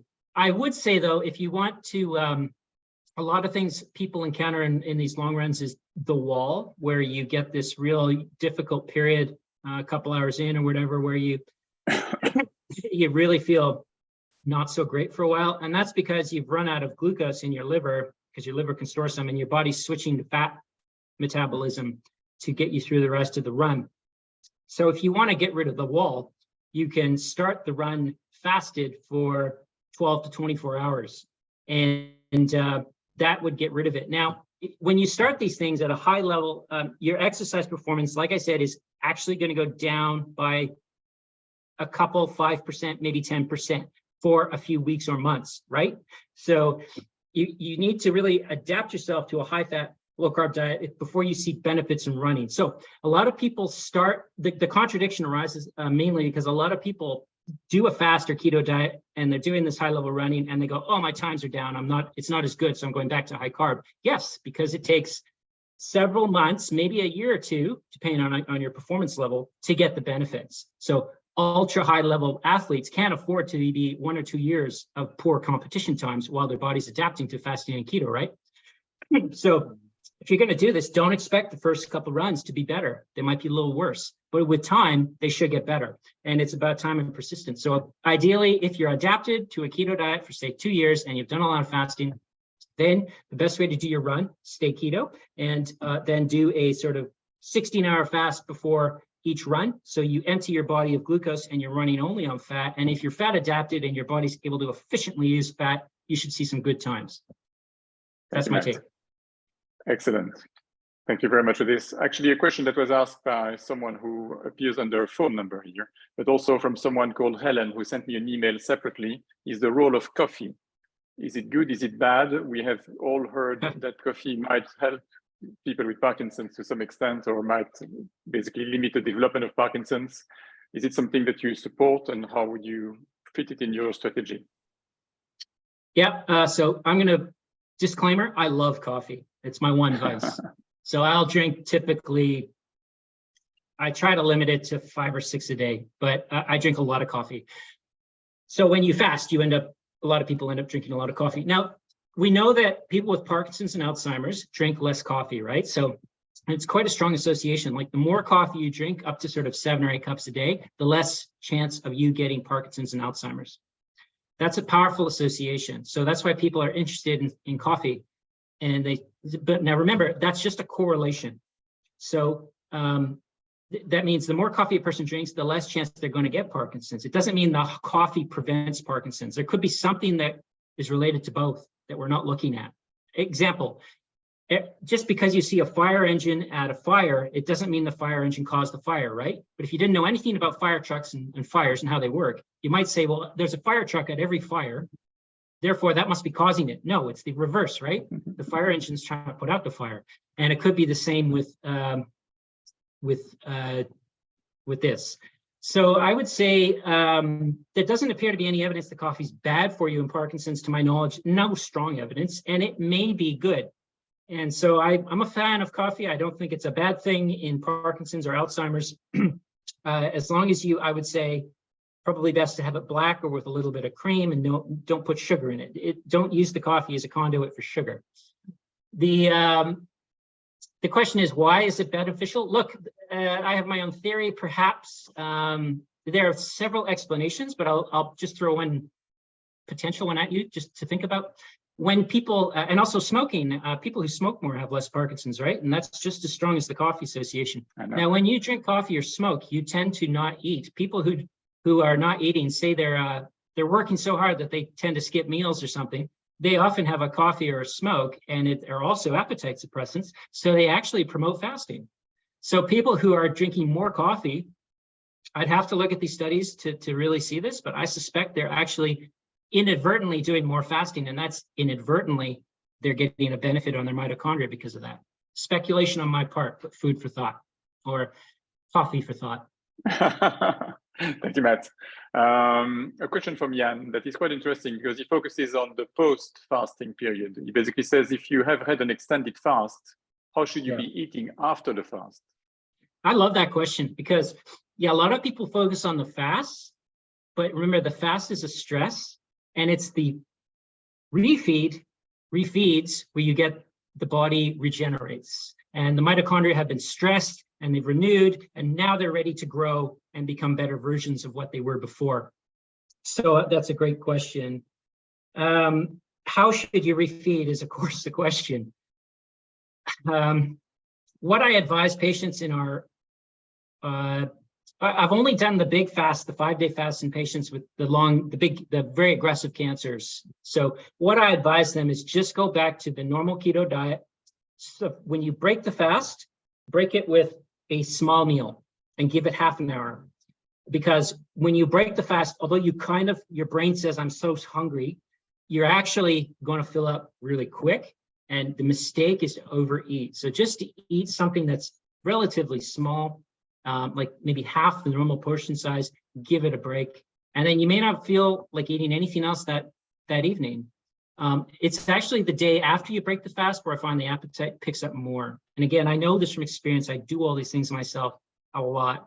So it's the day after that you start to get the appetite coming back. And then I just say, stick to your normal diet and just increase the portion size. Could it be better by changing and going maybe higher carbohydrates when you break a fast? It is quite possible. I wouldn't do that in cancer because cancer, we're trying different things. But in a disorder like Parkinson's, it might actually be good. So I have to think about that question more. And at the end of the day, Jan, I don't have any hard evidence to back it up. I'm theorizing there. Great question. Thank you, Matt. Another good question from Simon. Hello, Simon. I know Simon quite well. And I think that Simon is based in New Zealand, if I remember well. He's basically saying that given that the gut microbiome is known to be quite different in people with Parkinson's, is it possible that the positive effects of fasting and keto could be due to certain species of non-beneficial bacteria not getting fed and therefore not producing metabolites with negative effects? Definitely. Yeah, it's a nice question. So again, Parkinson's may start in the gut because the earliest neuron dysfunction occurs in those gut neurons. They seem to take the hit first. So that is a very powerful reason to look at that gut microbiota. Now, what the question is saying is Simon is saying, if I understand it correctly, is that the sugar-loving bacteria are basically going to die off with these fasting keto diet strategies. Absolutely correct. And a lot of people will get a bit of diarrhea and stuff in the first few days or weeks of these, I've noticed, and that may be due to bacteria die-off. And then your other bacteria that may be more beneficial in Parkinson's are not getting out-competed by these crazy sugar-loving bacteria, to use very basic language, and maybe that creates a better gut microbiota that is less promotive of the Parkinsonian process. Definitely possible. I just I guess what we need to see there to show whether that's true or not is more randomized control trials showing causality, because what we have in the gut microbiotospheres is still mainly the observational studies, the correlations, like this group of Parkinson's has these gut changes and this group without Parkinson's has these gut changes. Therefore, could that be causing the Parkinson's? Maybe, but again, maybe the gut changes are somehow a response to the Parkinson's process too, or there's something else, right? So I guess I think your thesis, Simon, is absolutely possible, and I might even secretly support it. However, we need the hard data to show it. Thank you, Matt. Matt, it's close to 10 o'clock, I think, in Hamilton. How much more time do you have? Well, I took the whole morning off, so I can give you another half hour or so. It's no problem. Okay. Let's just keep it to half an hour because I'm afraid to reopen the door and see the number of questions sticking up again. Graham has a very good question. He is basically, given that people with Parkinson's sometimes are losing muscular strength, doesn't the keto method generally result in weight loss or fasting? Yes, it does. Yes, it results in weight loss, but most of that weight loss, if done properly, is fat loss. Now, if you do if you go really into a hardcore fasting keto diet protocol, you will lose a little bit of muscle, but it's much more fat loss, okay? Now, the muscle loss, there are randomized controlled studies showing people without Parkinson's, but still that it should apply to people with Parkinson's, I think, that if you exercise throughout a fasting or sort of ketogenic diet protocol, certainly a fasting protocol, you can maintain muscle while losing the fat. So really the only thing that fasting keto diet is not a way to build muscle. It is a way to, if you're looking at fat and muscle, it is a great way. They are both great ways to lose fat, but they're not going to build muscle themselves. The keto diet and fasting, when they occur, the body does punch up these counter-regulatory hormones, growth hormone, and other similar hormones, adrenaline, and that aim to preserve muscle. Okay, but they're not going to build it. Now, to build muscle, there's really only one way, proper way, which is exercise with some weight. So if you're interested in doing these strategies and maintaining or building muscle, you can still build muscle on fasting keto protocols if you time the refeeds correctly, remember, then and your exercise sessions, then you can do it. But you have to have exercise, some kind of exercise. I would advise no more than 3 or 4 times a week and limited hours, and focusing on weights, resistance training that can help you maintain or build muscle while you do the fasting keto diet strategy. But yes, if you just do fasting keto, you're not going to gain muscle. You won't lose as much as you think, but you may lose a little bit if you go on a hard protocol. Thank you very much, Matt. David is asking us whether basically there isn't a risk of fasting exacerbating constipation, which is already a common problem with people with Parkinson's. Indeed.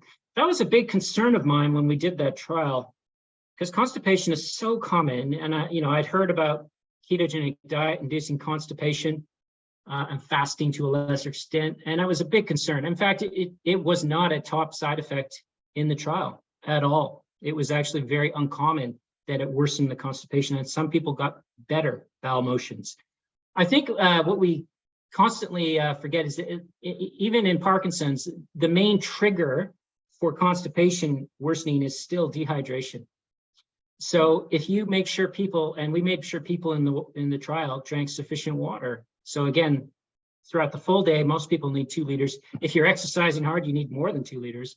And if you get that water, that's going to be your best defense against constipation. And I've never taken, we didn't do long fasts in the Parkinson's dietary study, so I can't comment, but I've spoken to people with Parkinson's since then.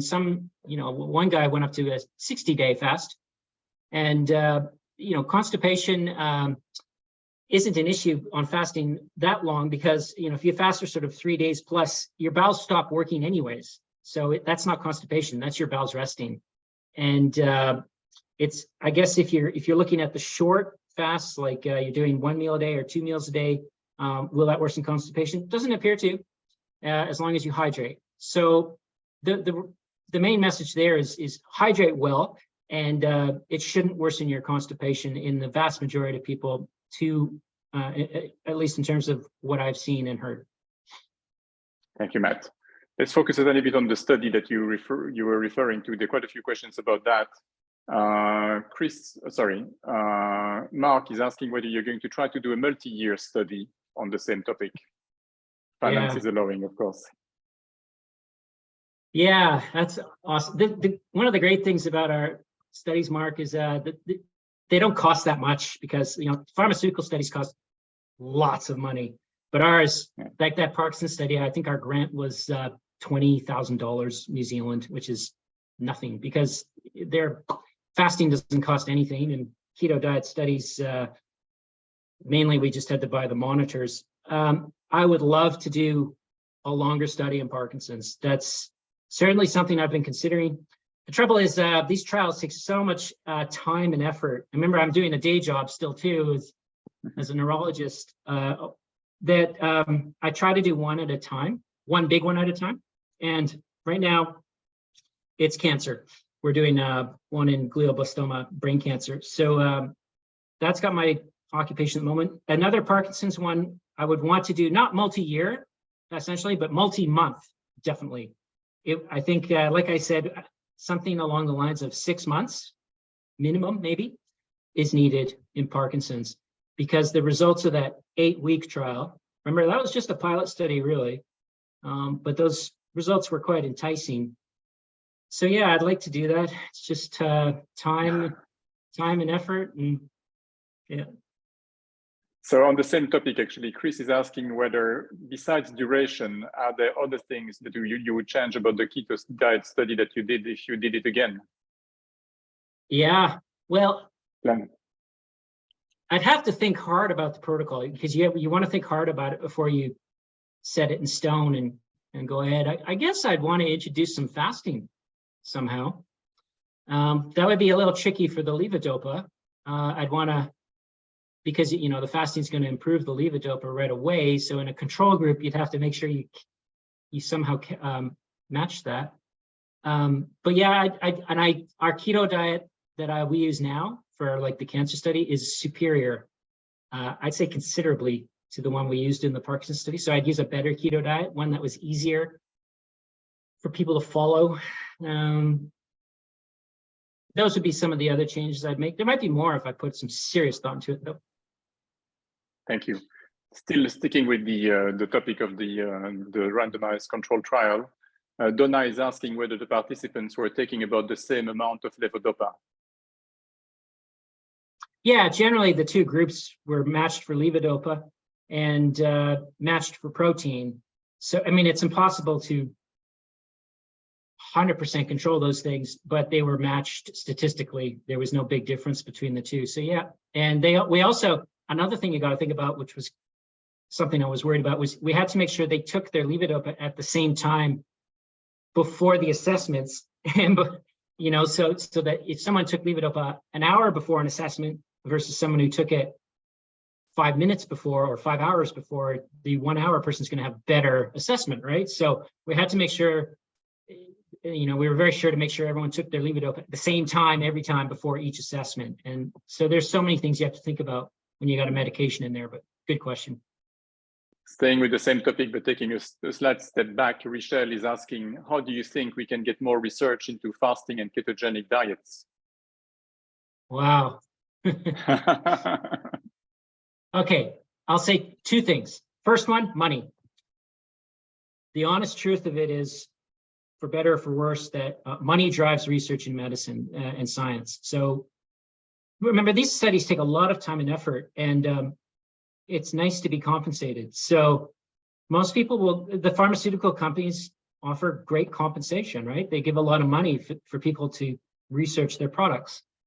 Now, what company out there is going to make a lot of money on fasting? There are food companies coming out, sure. But money is a big thing. And as long as money is a motivator for people to do the research, it's going to be hard. And again, like, I refuse to meet with any pharmaceutical reps at all. And I don't meet with food reps either, despite being offered considerable sums of money.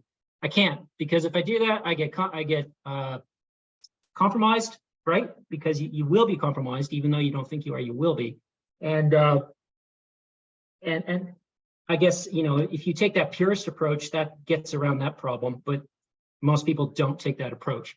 The second thing, though, is that the way we train people to think about these disorders is and read that Metabolic Strategies in Healthcare paper that I mentioned that came out last year. This goes into it. The main reason we're not seeing that much research into this is people still believe in medicine as this thing where you find a target and you want to destroy or eliminate the target. So the target in Parkinson's is the poor little Lewy body.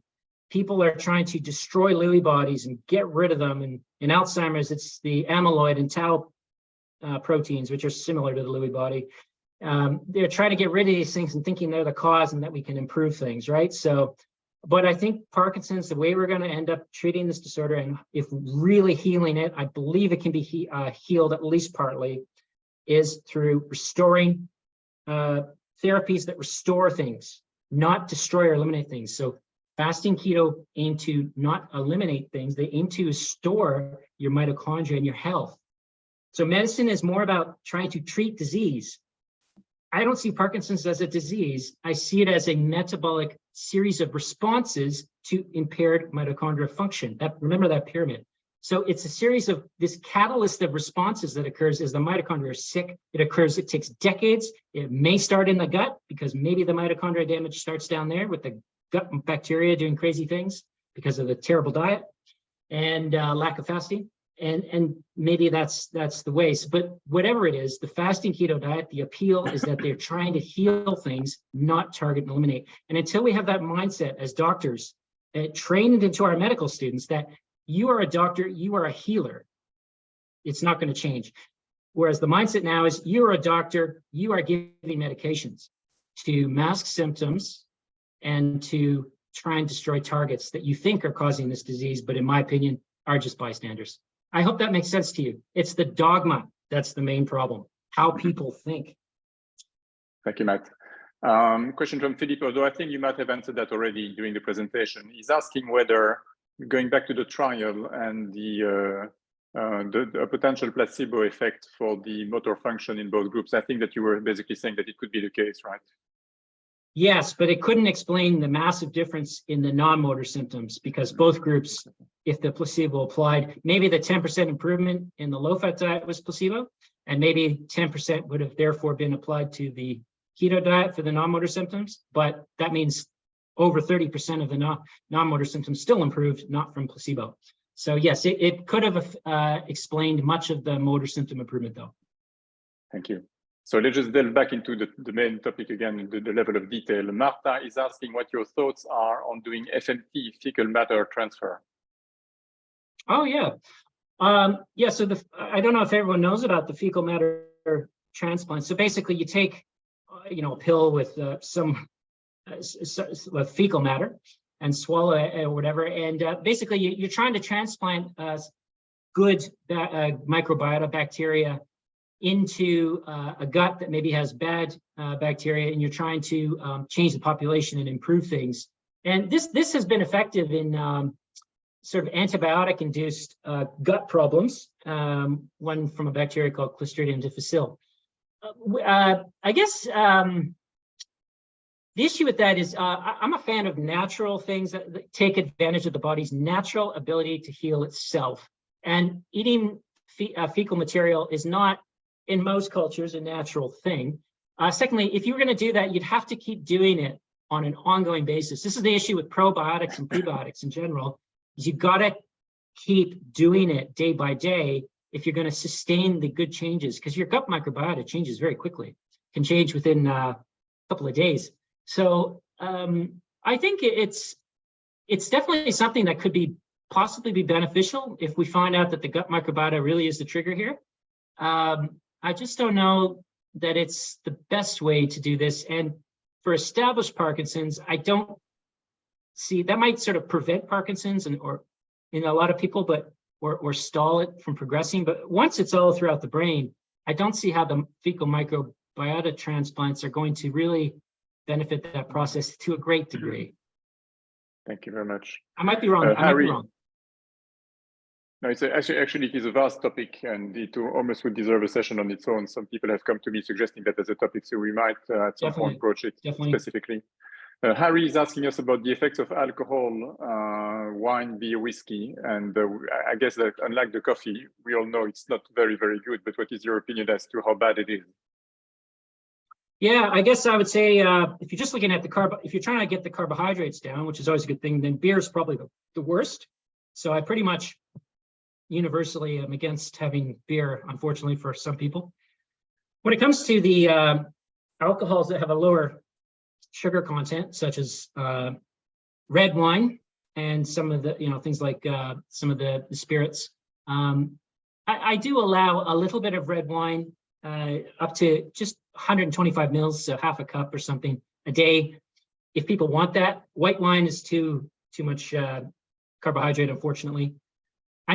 I do think the alcohol itself, even if you have a very low carbohydrate drink, the alcohol itself can have some negative effects in terms of inducing a bit of reactive oxygen species and so on the mitochondria that we're trying to avoid. So ideally, no alcohol, ideally none. But I think if you were going to not be a purist, then half a glass of a nice red wine, something like a Pinot or most red wines would be fine.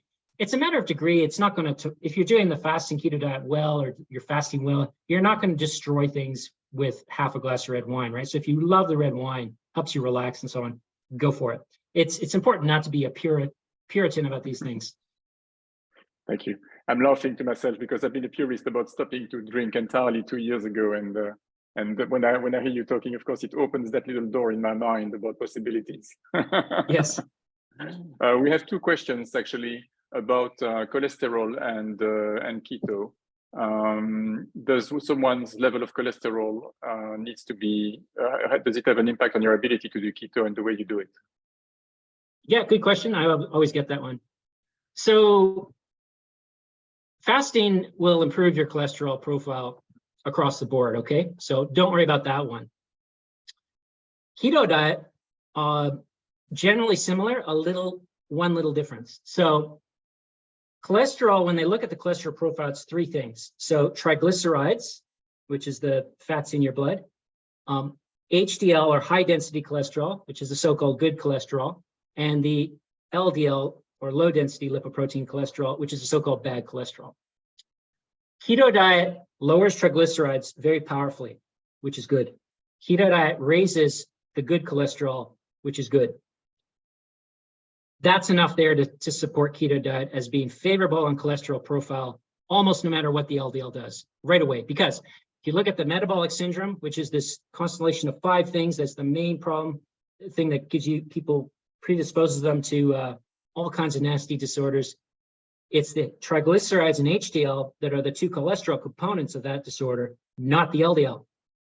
Okay, so if you do a fasting keto diet strategy, your triglycerides are going to go down, your HDL is going to go up, and that is going to give you a huge benefit. Now, a lot of doctors, I'm sorry to say, unfortunately, I've looked at this LDL thing very hard at the evidence for and against high LDL, not, in heart disease and strokes and so on. And look, the causal evidence just isn't there for a high DL causing heart attacks and strokes. And a lot of doctors will say, oh, that's totally wrong.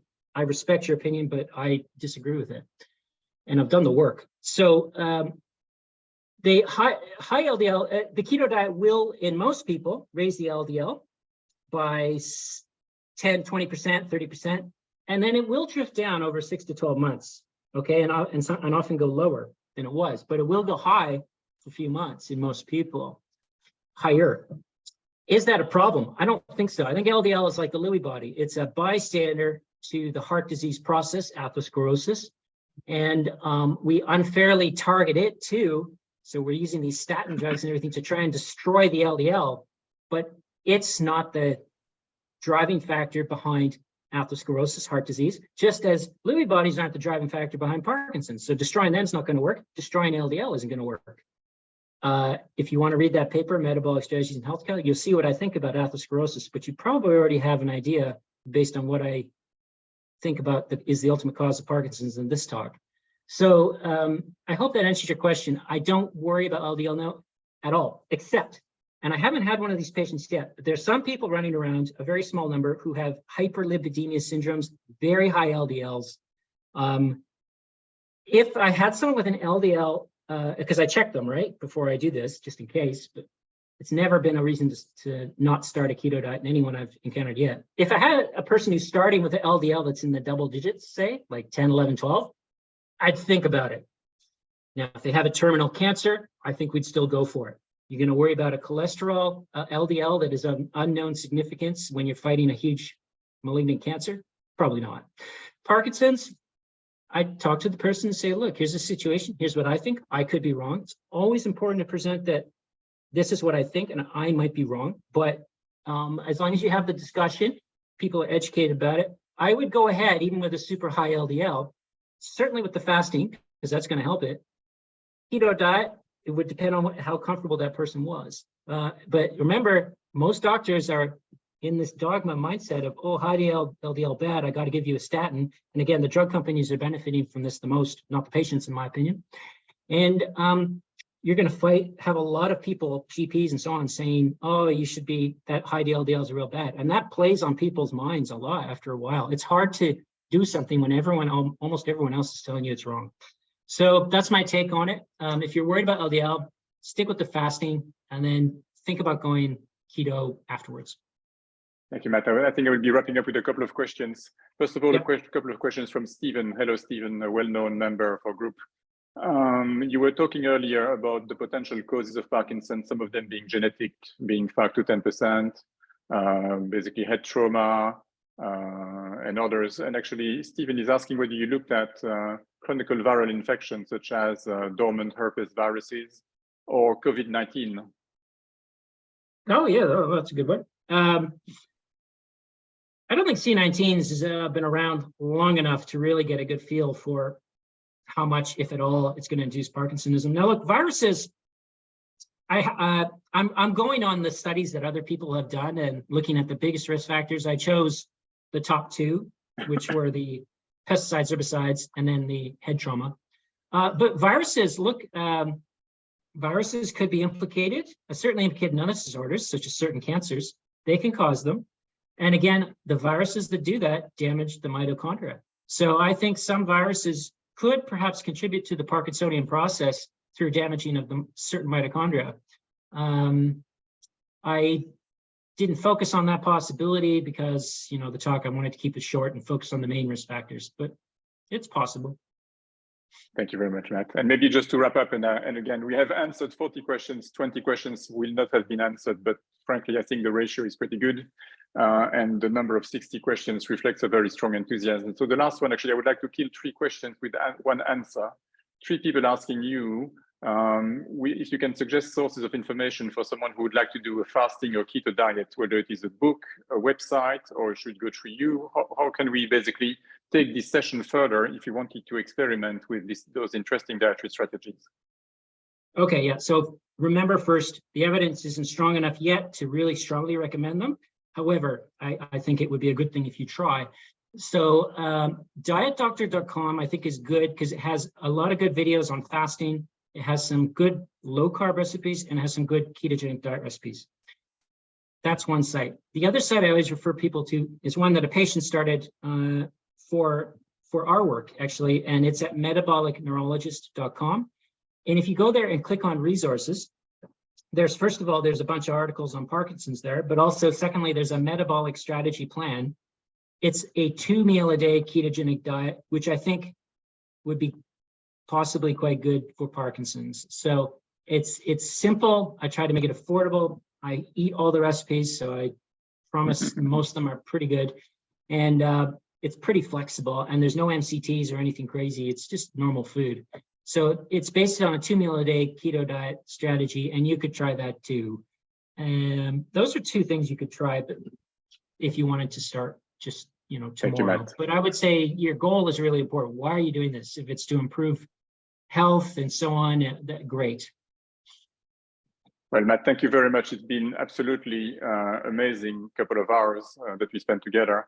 I think that the importance of healthy mitochondria has not been lost on ourselves.